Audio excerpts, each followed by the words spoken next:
we're going to continue learning a little bit of Illustrator. So first step, let's create a new file. I'm going to click New File. I'm going to select Art and Illustration, and remember that you have to click the All Presets and then select Letter. We're in Mexico, so we use Letter. On the right side, please, instead of having one artboard, select two. Once you have the selection, it doesn't really matter if it's RGB and Screen 72. We're going to learn how to use a tool called Pathfinder and how we can use the scissors, the knife, and the eraser. So let's start. I'm going to click Create. So we have these two artboards. We're going to start with artboard number 1. I'm going to press Command 0 so I can have special look and view of this artboard. And the first step that we have to do is to create two circles. They can have different colors. I believe that is better to have different colors so you can understand how it works. So I'm going to select the first one. Instead of having it in white, I'm going to select pink, because why not? I'm not going to leave any stroke for it, so I'm going to select the one that says None. And I'm going to duplicate it. Remember that for duplicating, you have to press Option in case you have a Mac, or Alt if you have a PC. So I'm going to change the color of this one. I'm going to use it in green. Once I have these two circles, I'm going to duplicate it. How can you duplicate it? Well, first of all, I'm going to make it smaller so they all fit in the same artboard. I'm going to press Option. I'm going to duplicate it here, and I'm going to duplicate it here. Okay? So I already have this 6 circles. Once I have it like this, I'm going to duplicate it again, and then another 2. I'm going to duplicate it and place it here. So in the end, you're going to have 20 circles. So remember that you can pause the video so you can do it and you can get just ahead with me, or maybe you want to pause and get a drink. I don't know what do you want to do, but do the practice. So let's continue. I need you to have this window open. Well, how can you find it? Remember that there are always 2 ways to get it. One is to the top menu where it says Window, and then we're going to select where it says Pathfinder. In case you have it in Spanish, you shouldn't have it in Spanish, but I know sometimes you believe it's easier.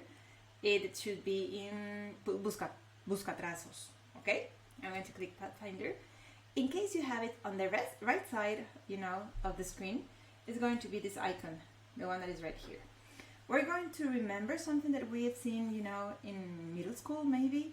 I don't know if you remember when they put you to do in math, union, intersection, and things like that. Well, we're going to apply them in design.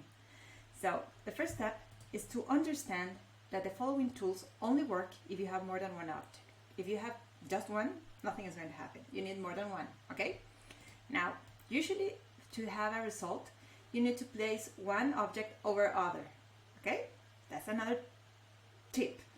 So I'm going to select these 2, and I'm going to select the first one of Shape Mode. As you can see, as I get closer to the tool, it's going to explain me what's going to happen. So unite in Spanish would be unir.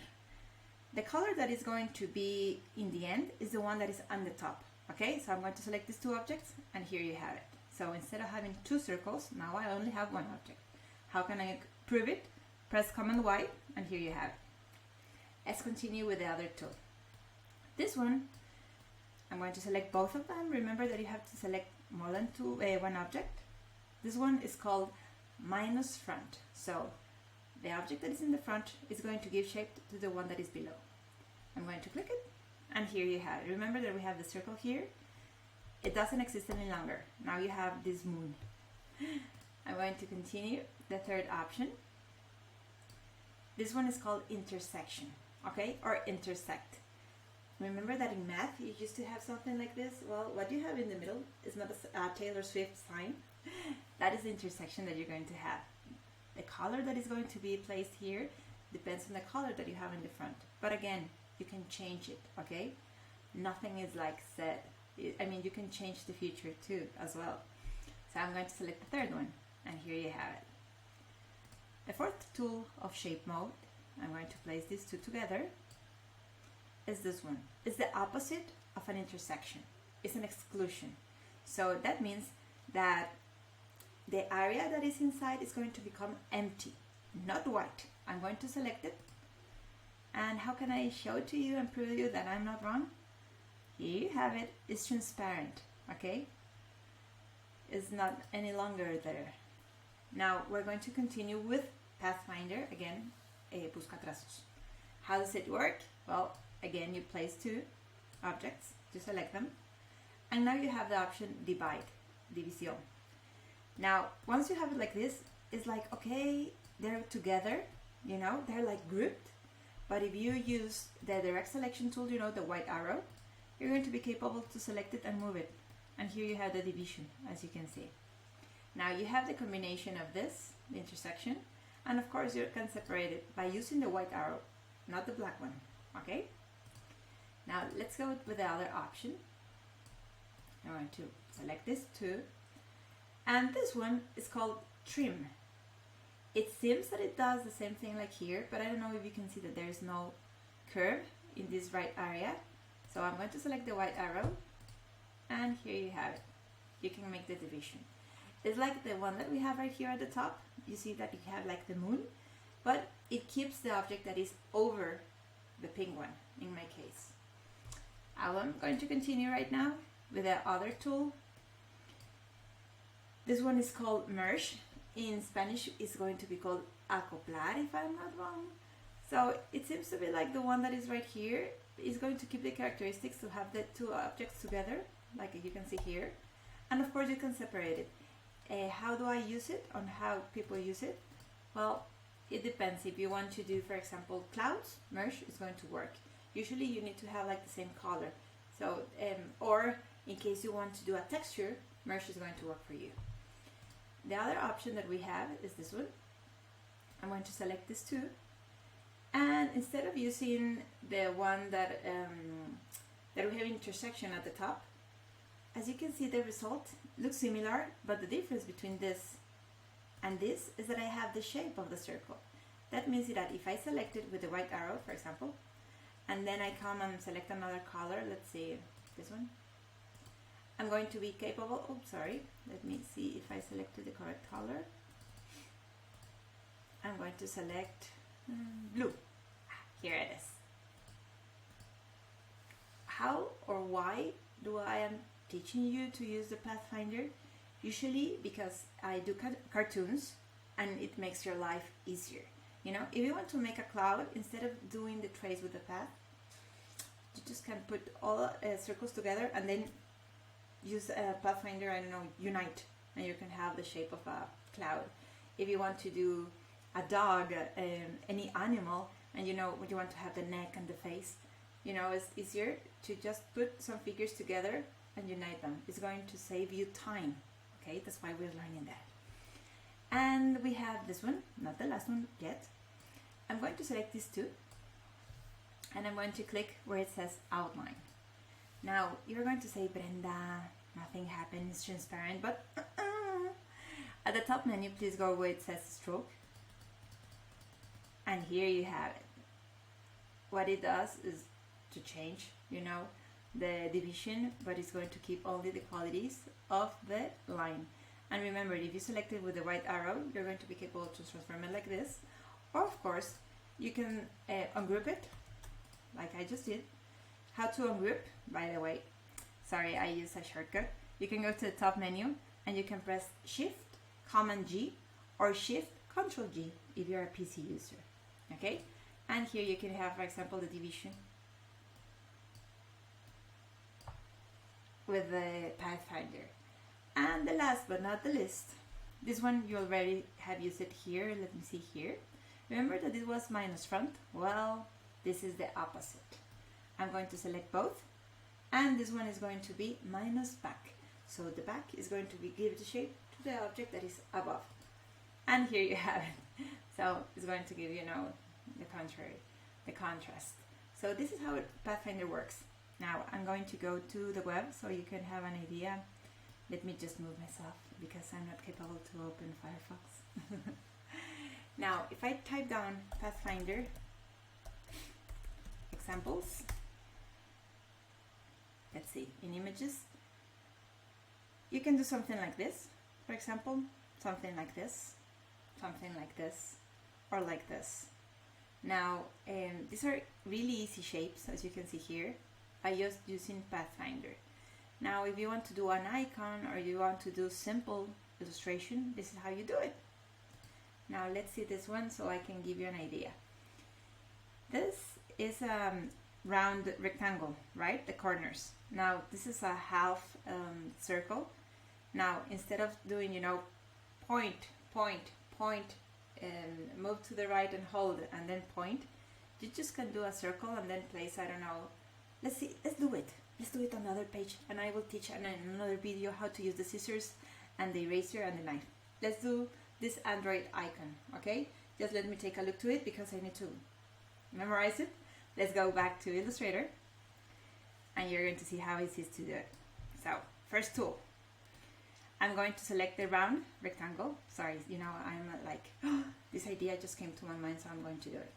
So I have this one. Remember that it has some arms, like this. I'm going to duplicate it because why I'm going to waste my time if they are already here, okay? It has some legs, if I'm not wrong. I'm going to place it here. And here. I'm going to duplicate it, sorry. Now I'm going to move this object right here. Now take a look to everything I have done. I know that I'm doing it really fast, but you can see and watch and go back and, you know, to the video at the beginning. Here I have all of this. I'm going to align them because they're not aligned. And this is good because I'm going to teach you how to align objects. If you want to have, you know, align objects by the middle, by the bottom, by the top, you can go to the top menu once you select more than one object, align, and here you have the options. You have seen this and done this before. It's in PowerPoint, even in Canva. Okay, so don't say that it's so hard. So in this case, what I'm going to do, I'm going to align them to the bottom. Vertical align, bottom. So we had to do the face. Remember that I told you to do a circle? Well, I'm going to do a circle right here. Let me just make a circle. Now, instead of doing the rounded rectangle, I'm going to use the rectangle tool. And I'm going to place it here. I know it looks really weird, but don't worry, it's going to be okay. And then I'm going to do some anthems right here. Let's see, let me split it, place it here. Again, I'm going to align them. So in this case, I'm going to align them to the top. And I'm going to do the first step. So we have this, and there are different objects. Imagine that you want to change the color of this one. But the legs are green.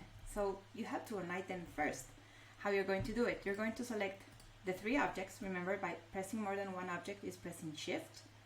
Then I'm going to select the first one, Unite. And this is going to happen. Okay? Now, remember that I have the circle, and I have this one that is at the top. So the top is going to give shape to the one that is at the bottom. So I'm going to click both of them, these two, and I'm going to click here. You see that it's not so hard. And then I'm going to have this one and this one with the shape of the head. I'm going to place it here. I'm going to change the color because I know that the green is not like that. It's like this, more or less. Let me reduce the size of the body, or maybe I'm going to change the size of the head. It's going to make it faster. I'm going to select with Shift all the elements and the eyes. Now, you can keep white eyes. Yes, why not? But how about if you want to place the android in a black background and the eyes, they should be transparent. So I'm going to do one of the circles right here, and I'm going to do it in black just because I want to share to you how to do it, okay? The color could be the one that you prefer. Let me place it here or here. I'm going to make a cute one. I'm going to change the face of the android. So I'm going to select these two. I'm going to just one eye and this one. Which one should you use? Should you use this one? The minus front? Should you use intersection? No. Exclusion? It changed the color, but it could work. Take a look. What else you think you should use? This one? Not exactly. So we have two options. We have this one. I want to select this one, and again shift, and this one. How do I know if this is transparent? First step, I'm going to group it, Command G, or you can go to the top menu, Object, Group. I already group it because I like the shortcuts. And then I'm going to create a background. Let me do the background in a different color.